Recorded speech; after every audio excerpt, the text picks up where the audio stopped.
Funding for this program was provided by the Annenberg CPB project.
Today, we come to the end of this part of our journey, and I'd like to celebrate by playing some music for you. But this is no ordinary music. This is something quite extraordinary. Of course, Johannes Kepler was the one who found out how the universe works, and what he found out was that it's very complicated. The orbits of the planets are eccentric, the sun is off-center, the planets speed up and slow down as they go around, and so on. Kepler couldn't help asking himself why the Creator hadn't chosen a simpler design. And when he thought he found the answer, this is what he wrote. He said, "The heavenly motions are nothing but a continuous song for several voices, a music which, through discordant tensions, through syncopations and cadenzas, progresses toward certain pre-designed six-voice cadences and thereby sets landmarks in the immeasurable flow of time." 20 centuries earlier, the Pythagoreans had thought that the heavens were a perfectly tuned instrument whose music could be heard only by the ear of the master Pythagoras himself. But the idea of heavenly music is older than time itself. And it was this idea of the music of the spheres echoing down through the corridors of history that Kepler had seized upon. A simpler universe would have made boring music. The Creator had made a subtle and complex composition that could go on almost forever without repeating itself. Kepler thought that he had seen into the mind of the Creator. In fact, he often thought that, and he wrote down what he had seen in this book, Johannes Kepler, The Harmony of the Universe, published in 1619.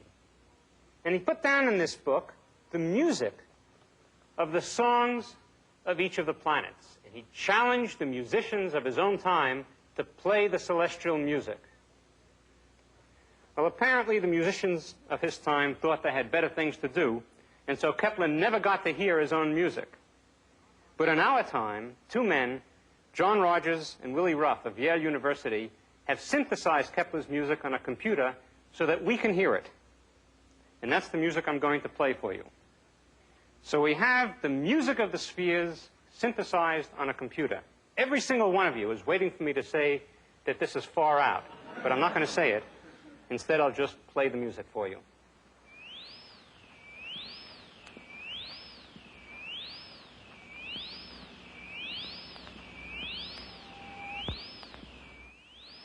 Mercury, nearest planet to the Sun. Venus and Earth, the sister planets, the second and third. Mars, the striking red planet. Jupiter, largest planet in the solar system. Saturn, until recently ringed with mystery. Uranus, the first planet discovered in modern times.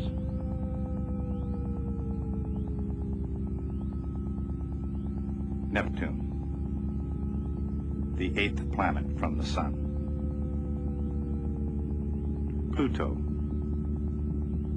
the 9th and most distant planet from the Sun. Before the written word, there were metaphysical connections between music and the heavenly bodies. Now, the sights and the sounds of the cosmos are linked for all to see and hear. Inspired by Hindemith's grand opera about Kepler, Die Harmonie der Welt, Ruff and Rogers created a full 9-part harmony, the harmony of the universe. Listen carefully and hear the 6 tonal voices. Mercury, the highest pitched. Venus and Earth, constantly changing from major to minor chords. Mars, most distinctive, easy to pick out in the full harmony. Jupiter's song, deeper, baser baritone and much slower. Saturn, hardly more than a growl in the heavens. And as far as Kepler saw and heard. But listen to the rhythm section, the voices of the outer planets. Uranus, rapidly ticking. Then Neptune's steady beat. And finally, Pluto's bass drum, the foundation of the whole structure. This is the music of the spheres. And in one way or another, it's been listened to for a very, very long time. Around 600 years before Christ, Pythagoras of Samos walked the earth in search of her most profound mysteries. And with his Greek followers, the Pythagorean Brotherhood, he came across some amazing discoveries. Mathematical riches as valuable today as they were in the Golden Age. A theorem about squares on the sides of right triangles, for example, that was later used to calculate how far the moon falls each second.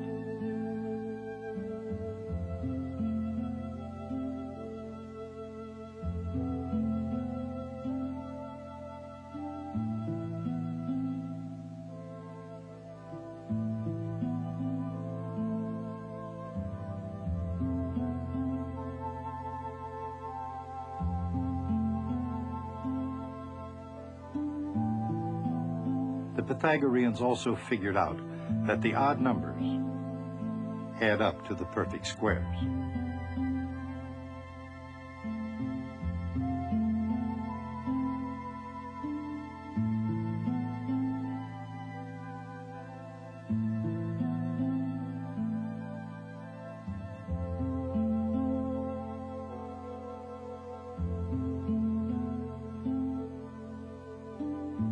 Above all, while listening to the heavens, to the music of the spheres, they discovered the laws of musical harmony on Earth. And for the next few thousand years, Western composers based their scores on the Pythagorean harmonies.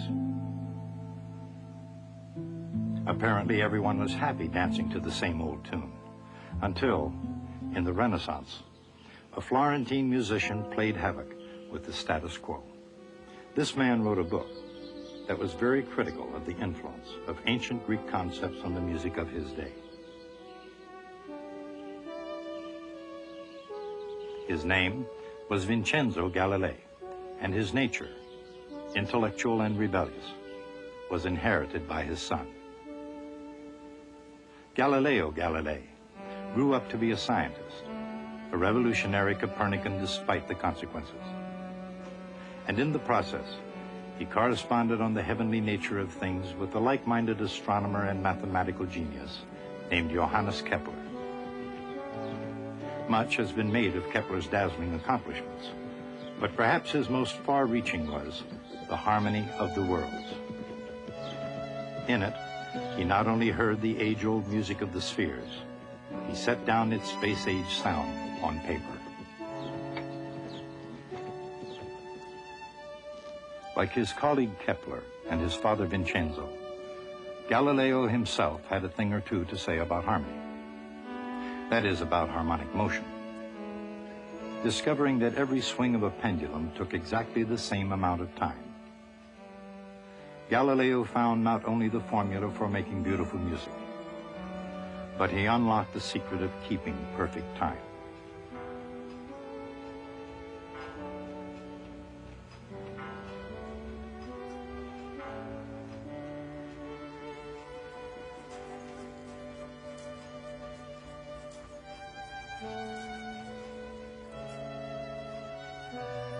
And he didn't stop there.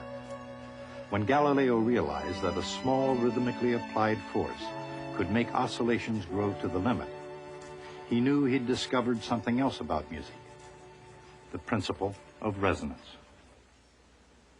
As an idea, resonance wasn't as dangerous as the ones for which Galileo was eventually brought to trial. But in its own way, resonance did, and still does, produce some shattering results.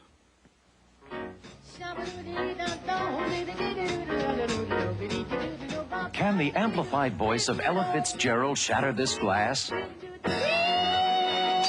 Believe it. If it can be said that Galileo and his father made careers of shattering Greek traditions of science and music, it should be acknowledged that every Western scholar made progress only by climbing those ancient foundations to begin with. By the same token, if Galileo was inspired by his father, perhaps so too was Pythagoras, whose father was a gem cutter. Even today, viewing the geometrical shapes of natural crystals, one can see them as facets of the mathematical nature of nature itself.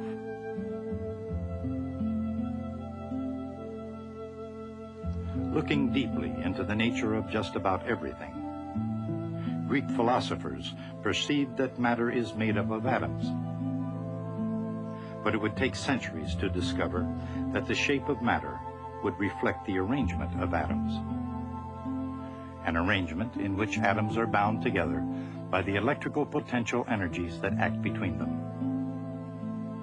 And while interactions between atoms are electrical in nature, interactions between members of the human species can be just as complex and highly charged.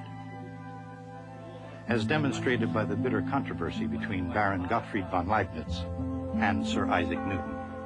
Among many other remarkable distinctions, Newton was Cambridge University's representative to the British Parliament. He was not England's greatest statesman, but when it came to the behavior of masses and forces, no one laid down the law better than he did. The change of motion, he proclaimed, is proportional to the force impressed, and is made in the direction of the straight line in which the force is impressed. In other words, and in modern terms, force equals mass times acceleration, which is a vector equation.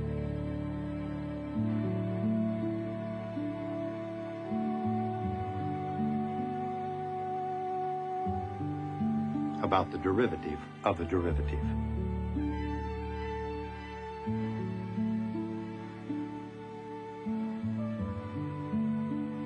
With that equation, he found a power beyond the scope of politics and a glorious reason unequaled by any other scientific idea in history.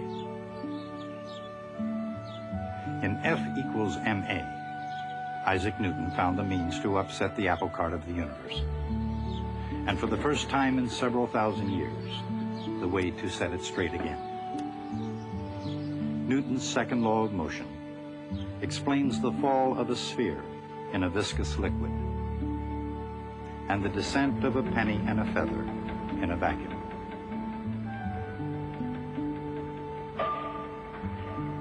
Newton's equation F equals ma explains the moon's falling motion through the vacuum called outer space, and the falling motion of a star. This one caught as a charged drop of oil in the inner space of a scientific laboratory. Combined with his law of gravity, Newton's second law of motion gives the motion of every projectile on Earth, as well as every body in the heavens.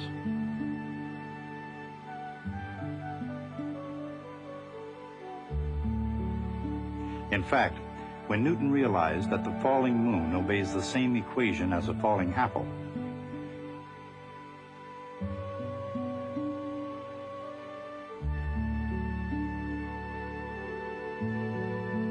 He united the physics of Earth with the physics of the heavens. And they were united, not only in the realm of equations, but also in the sphere of pure geometry. The path of any projectile on Earth, like the orbits of the planets in the heavens, is a conic section. It can be said, without hyperbole, that every projectile on Earth follows a parabola, and every planet traces out an ellipse. The similarity is hardly surprising, since all these motions obey the same equations.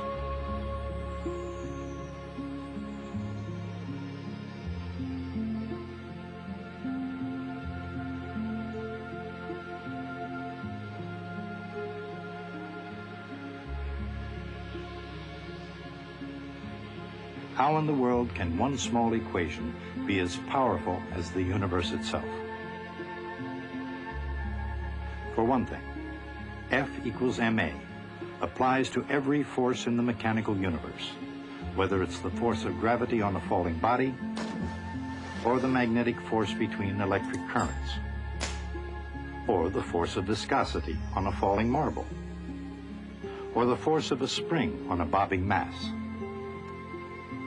Not only does Newton's second law of motion apply to any force, it applies to any mass, no matter what and no matter where.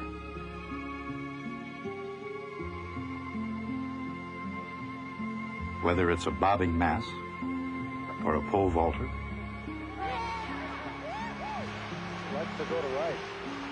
a home run ball, or a pool ball. But most important of all, the incredible power of F equals ma resides in the fact that it doesn't describe where a body is, nor how fast it moves. It describes how fast it gets faster. In other words, F equals ma is an equation about derivatives, and therein lies Newton's essential power and superiority. For example, an algebraic equation can give the precise trajectory of one particular cannonball. But F equals ma, because it's a differential equation, can give the trajectory of every projectile ever thrown or fired.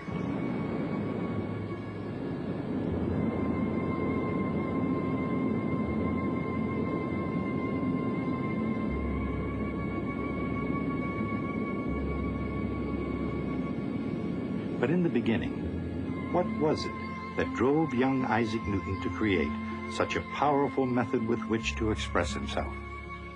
Indeed, what set off the scientific revolution in the first place? As much as anything else, it was the revolutionary passion of an otherwise timid Polish monk, Nicholas Copernicus. Unlike Ptolemy's Aristotelian solar system, the Copernican universe no longer placed the Earth in the center of things. No longer was the Earth itself fixed and stationary, nor for that matter was anything else. Copernicus not only set the Earth into motion, spinning the academic world around in Platonic circles, but he set the scientific imagination loose, free to challenge ancient assumptions. Progress didn't come easily, nor all at once, but after Copernicus, the world was an open book. Of course, with Galileo and all that intellectual freedom came responsibility. The responsibility to describe nature as it really is.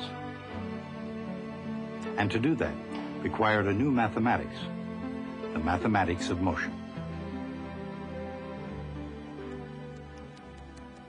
Of course, the ancient Greeks had found that the area of a circle was as easy as pi, and that was a move in the right direction.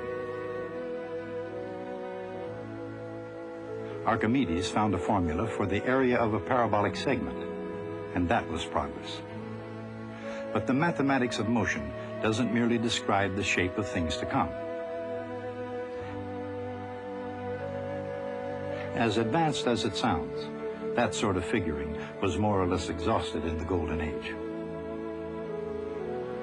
So rather than describing something in fixed, old-world terms, the new mathematics derives the rate at which something changes, whether the rate at which a body falls or the rate at which a hill is on the rise.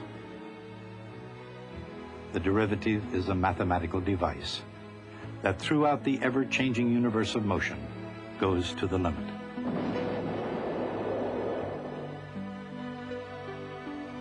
But there's almost no limit to the number of functions that can be differentiated once a few simple rules have been stored away.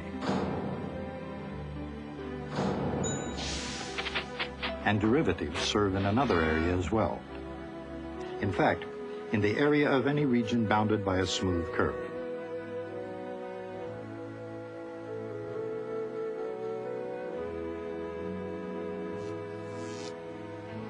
Indeed, after Isaac Newton and Wilhelm Leibniz found the connection between integration and differentiation, between area and rate of change, the sky was the limit.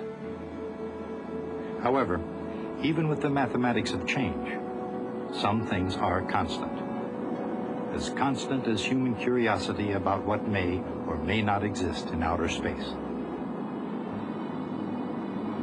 Within the expanding nature of differential equations, the most constant thing is the constant itself.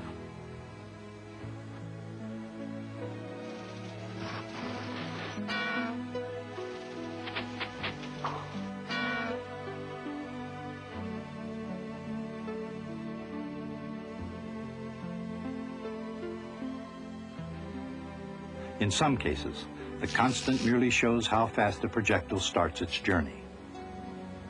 But other constants have a broader and more significant scope. For example, whether it's a common game of billiards,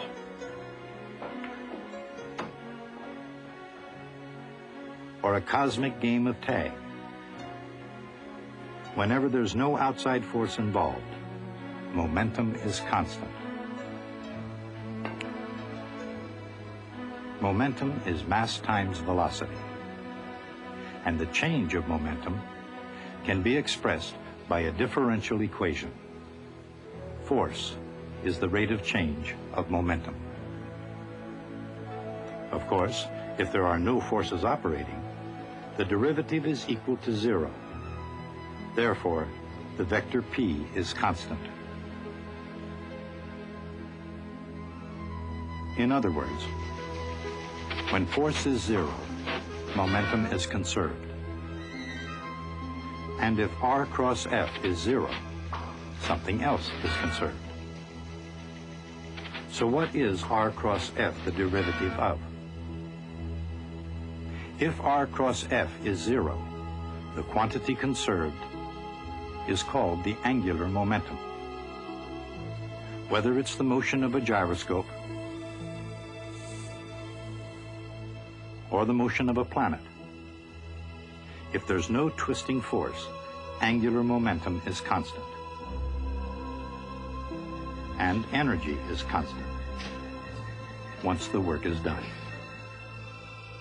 Whether large or small, work is force through distance. And it all adds up, or in the language of calculus, it integrates. If work is done lifting a block from one height to another, it becomes the change in potential energy.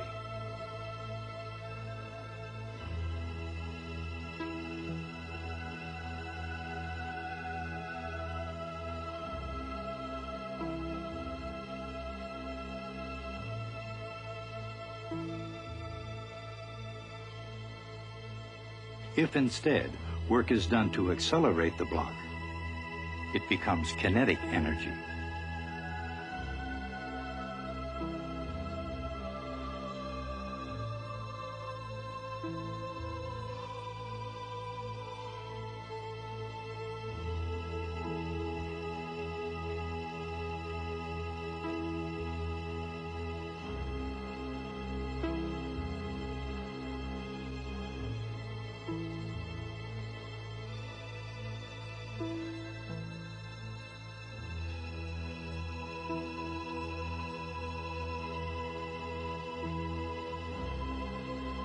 the kinetic energy of a falling object may be transformed into another kind of kinetic energy, a form of energy called heat.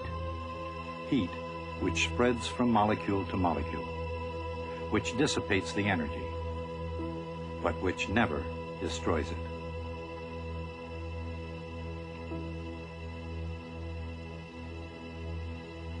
Potential energy, U. Kinetic energy, K. And heat, Q. Add them together, and the result is total energy, and forever constant. And it's energy, potential and kinetic, that ultimately determines the orbits of the planets. That symphony of perfect order, the harmony of the spheres.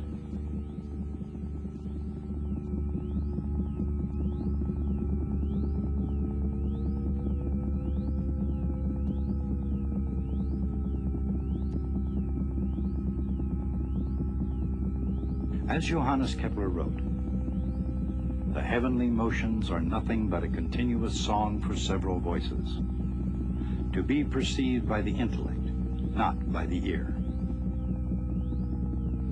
A music which through discordant tensions, through syncopations and cadenzas, as it were, progresses toward certain pre-designed six-voice cadences, and thereby sets landmarks in the immeasurable flow of time.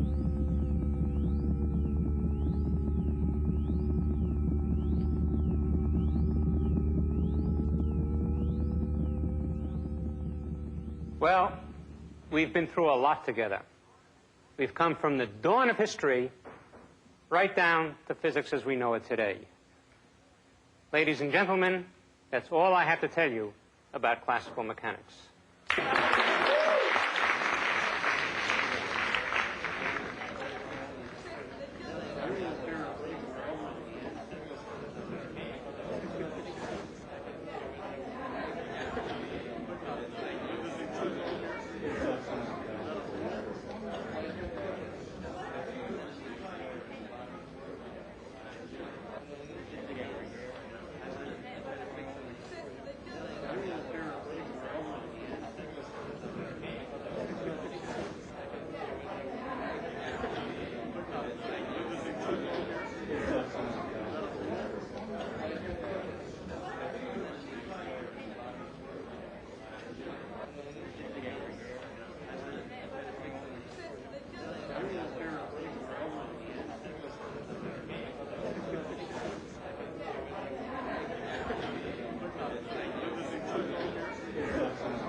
Funding for this program was provided by the Annenberg CPB project.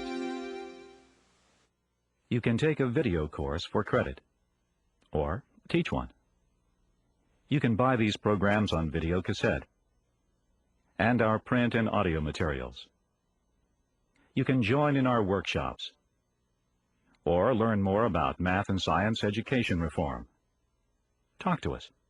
The Annenberg CPB Projects. www.learner.org. 1-800-LEARNER.